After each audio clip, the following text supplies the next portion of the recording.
before, but obviously this is a different circumstance. Did you feel any extra nerves tonight?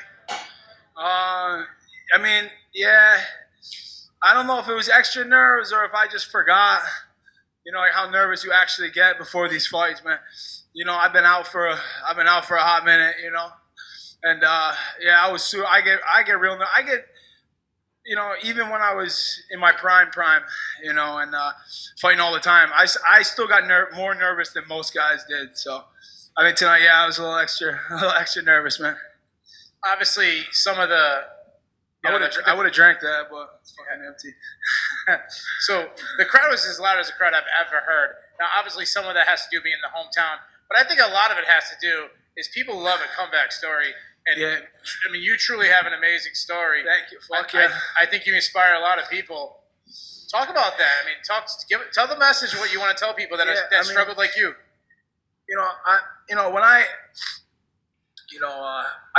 I've been almost as soon as let me put it this way. I wasn't doing the right things even as far back as 2015. You know what I mean? I wasn't living a clean life. I wasn't training like I'm supposed to train.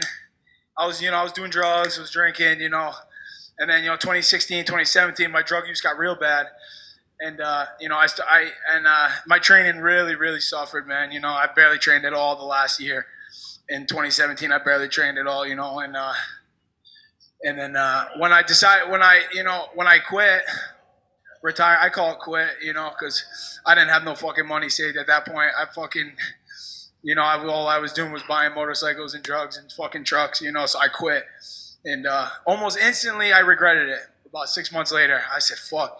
Because most people would kill. There's so many young guys that would kill to be where I was at. And here I am just partying it away. So instantly I was like, fuck, I got to get back somehow. But I was already down that rabbit hole, man. I was down that rabbit hole. And so I wanted to prove to myself, and I wanted to prove to the world, dude, that you can come back. You can come back from that shit. I thought there was no coming back. When I was at my worst, dude, I was like a fucking 162 pounds, soaking wet, fucking maybe 165. Just dude, strung out as strung out can get. And if you said in a year and a half from now, man, I'd be fighting on a main card back home in Bellator, I'd be like, yo, I would love that, but how? Fucking how? You know what I mean? So I wanted to prove to, you could, I would have needed to see this story back in 2017, 2018. I would have needed to see a dude like me and be like, fuck, okay. All right, man, let's go. I could do it. I didn't think it could be done. It can be fucking done. And I want the world to know when you're struggling, man, and you are down and out. I'm talking really down and out. Look at me. You can do it, man. And I'm nobody special. It can be done. It can be fucking done. So that's the message I want to show. Yeah, and the performance you put on tonight was, I mean, tremendous. You ran right through the guy. I think the most surprising thing is you're ready to get right back in the mix, and you're already calling out top 10 guys. Yeah, I got to get a top 10 guy, yeah. I mean, where's this confidence coming from? I mean, I'll tell you what, dude, I was always in the mix. I was always in the mix, man. Even when I was real active, in the early 2010s, you know what I'm saying? That's when I was really relevant. I'm getting older now. I fucking hate to say it, but 2013, 2014, 2015 years ago, I was always in the mix, man. Even when I really wasn't training towards the end, man, and people were like, I didn't even have my coaching staff the last fucking year. My coach over there, I didn't even have him in my corner, dude, the last couple of fights because no one, dude, and I pushed everyone away. But I was in the mix even when I wasn't living right and when I wasn't training, dude. And now that I'm really training, I'm really serious, man, I'll be back in the mix. Nobody can walk through me. Nobody in the top 10 at 185 or 170 can walk through me. I know they can't. They couldn't sit here and tell you, oh, fuck Brennan Ward up. You can't.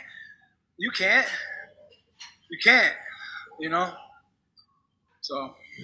Brennan, congrats on the win, man. Thank you. When we chatted a few months ago, you told me that, and you kind of touched on it there, that you had felt guilty about not living up to your potential when you were competing. Do you feel like you found a little bit of that person tonight? I mean, like maybe the very tip. Because anybody could just come and fucking pop back in. I got to come back and stay back here. You know what I'm saying? like the dude I fought, that's a tough guy, a 500 record. You know what I'm saying? Yeah, he's a jack tough mofo. I get it. Probably fuck a lot of dudes up in the street, absolutely. But the test will be when you give me a top dude. You give me a top dude, and I'll show you what I can do. I'll show you what I can do. Do you feel like now that the fight's over, going into it, did you feel like all this pressure about your story coming out and stuff? Yeah, did it add any extra stress at all? It did and it didn't. You know what I'm saying? It did and it didn't. Just for me to get back here, just for me to be back here, like physically and mentally able to come fight was a win for me, dude. That was a win. Just to come, dude. I do hard fucking drugs, bro. I was like a real fucking drug addict, dude. Not like, we're at the party of the weekend. Let's do some coke at fucking Larry's house. Like, no, dude. Like, I was an all day, every day, 24 hours a day fucking opiate user, dude, for fucking years. You know what I'm saying? So to get back here was a win. And then to get a win is obviously even better. And, so, yeah, I felt the pressure because this fucking house was packed. You know what I'm saying? So. And I guess, Keith just talked about how you kind of made a statement to the division, some of the top 10, being a gatekeeper. Yeah. But I'm not even sure what your future is contractually. Do you hope to stay here with Bellator? Or? I mean, I signed a one-fight deal, man. I signed a one-fight deal. And I don't blame Bellator. Dude, do you know how many fights I pulled out of in the last fucking 3-4 years for these guys? Just as many fights I pulled out of as many years as I was away. All right? And, this ain't the only organization that I want to fight for and got fucking pulled out of fights, dude. I was as unreliable could be. For them to even roll the dice on me again, dude, like, oh man, like, I was blacklisted from this promotion for a while. A lot of people don't fucking know that. I was blacklisted by people at the top. You know what I'm saying? And Scott Coker was like, yo, fucking let's give this dude another shot. Jane said, all right, let's fucking match him up. Is this dude gonna show up? Who knows if I was gonna show up or not? You know what I mean? Dude, my medicals were kind of late getting in. I got, shit. They weren't promoting the fight. For a while. Because who knows if this dude's going to show up? I backed out of so many fights over the last couple of years. Like, last minute, too. I'm probably reminding them of shit. You know what I mean? I'm probably bringing up some bad memories. But it is what it is. You know what I mean? What? So, I don't know, man. I signed up I am not under contract with anybody right now. You know what I mean? So... yeah. Hey, Brennan, listen, congratulations on an amazing comeback. Over the week, MMA Junkies Nolan King released a great story, capturing your moment from your journey to coming back to the cage. Tell me, how close were the demons? Obviously you fought them, you came back, but how close were the demons from taking away this moment from you? Oh, dude, when you fuck with what I fuck with, dude, it's a roll of the dice every time. It's a roll of the dice every time. And I can tell you some fucked up shit that I'm not gonna talk about, man. Like when you have an addiction like that, dude, and you can't find your shit, you'll do a bag from anybody that you can fucking get a bag from, man. And we were doing some fucking dirty bags, and I had friends that are dead right now, man. I have good friends that are dead, who do drugs just like I did. You know what I mean? You're lucky. It's a roll, dude. It's Russian roulette. It's Russian roulette. I know dudes, professional drug addicts, dude, that die all the time. I can't tell you how many of my boys are dead. That I was doing bags with fucking a week before, or on a different job, blah, blah, blah. Oh my God. It's fucked up. So I was very close. You're close every time. You're close every time, man. It's fucked up. Brennan, right over here. Oh, yeah. So you're saying you want a top 10 guy, they're at 170 or 185. If you had the preference, do you prefer to stay at 170? They need to add a weight class for me right in the middle. Like 175 would be nice. I've always been an in-betweener, man. When I was a little bit younger, I was a little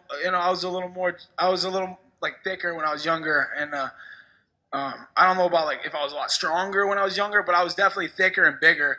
So I handled 185 a little bit better, but dude, 170 is a decent cut. I mean, I made 175 pretty easy. Fuck, I don't know. I'll fight whatever, man. You know me, dude. I want big fights. I don't go the fucking distance. Put me in there with another fucking gunfighter. Let's put on a fucking show. I'm never not gonna put on a show, ever. I don't do the glorified. It was hard. I heard my coach out there yelling, Be patient, faint. Be patient, faint. I fucking can't be patient, dude. I want to because that's the dog in me. I'm a fucking dog out there. Give me another dog. Let's put on a show. This is a fucking entertainment industry. If you guys didn't know that, yeah, we're fighting, we're pro athletes, but we're fucking entertainers. You know what I'm saying? So I'll fight anybody who wants to fucking bang. I don't want someone who's gonna try to go to the ground and fucking lay around and be a little bitch. You know what I'm saying? I want a dog. Give me a dog fight. I'm a dog. And speaking of middleweights, next week we got Gegard Mousasi defending his title against. Fucking dude's too big, but he's fucking just big as hell. I mean, I'll fight him obviously, but he's fucking big. You know what I'm saying? And he's nasty as fuck. He's mad good. And he's mad big. All right, thanks, Brennan. Yeah. Right over here. Yeah. So, I mean, your story is incredible, and everybody's really gravitating towards that story. But let's talk about a few minutes right after your fight, and you embraced a couple people right outside of the cage. Who were those people, and how did it feel to have that moment with them?